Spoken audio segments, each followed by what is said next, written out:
Hello दोस्तों, हाजिर एक बार फिर से बड़ी खबर के साथ।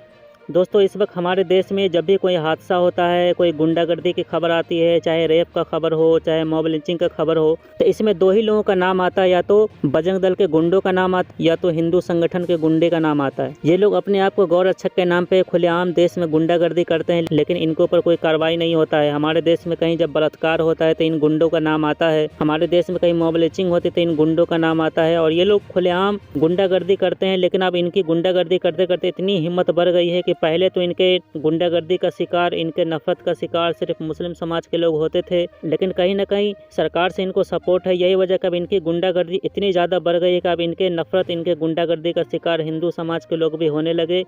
और यही वजह के लोग खुलेआम जहां पाते हैं किसी के घर में घुस जाते हैं, तोड़फोड़ करते हैं, मारपीट करते हैं, किसी का रेप कर देते हैं, किसी की मार मार करके हत्या कर देते हैं, लेकिन इनके ऊपर कोई कार्रवाई नहीं होता। अभी सोमवार की खबर है कि मध्य प्रदेश में जिस तरह आदिवासियों के घर में घुस करके लगभग 2:30-3 बजे रात को जिस तरह 20 से 25 गुंडों ने 2 आदिवासियों की गौ की मांस रखने के इल्जाम में, गौ तस्करी के इल्जाम में मार मार करके हत्या कर दी, लेकिन उनके ऊपर कोई कार्रवाई नहीं हुआ। वहीं जब मुस्लिम समाज के लोग इस देश में कहीं भी किसी क्राइम में दोषी पाए जाते तो उनके ऊपर फौरन नफरत वाले बुलडोजर चल जाते हैं, जिसका सबसे जीता जागता सबूत मध्य प्रदेश का खारगोन है, जहां जिस तरह शिवराज सिंह चौहान ने मुसलमानों के घरों पर बिना किसी जांच, बिना किसी सबूत के घरों पर बुलडोजर चला दिए थे, वो भी 24 घंटे के अंदर। तो इस दोस्तों, जिसको लेकर के जितने विपक्षी के नेता उन्होंने शिवराज सिंह चौहान से सवाल किया है कि जिस तरह आप अपने नफरत वाले बुलडोजर मुसलमानों के प्रति चलाने में फुर्ती दिखाते हैं, क्या इन गुंडों के घरों पर भी चलाने में फुर्ती दिखाएंगे? जिस तरह ये लोगों ने अपनी गुंडागर्दी में 2 आदिवासियों के घर में घुस करके मार मार करके उसकी हत्या कर दी गौ तस्करी के नाम पर। लेकिन कहीं ना कहीं दोस्तों,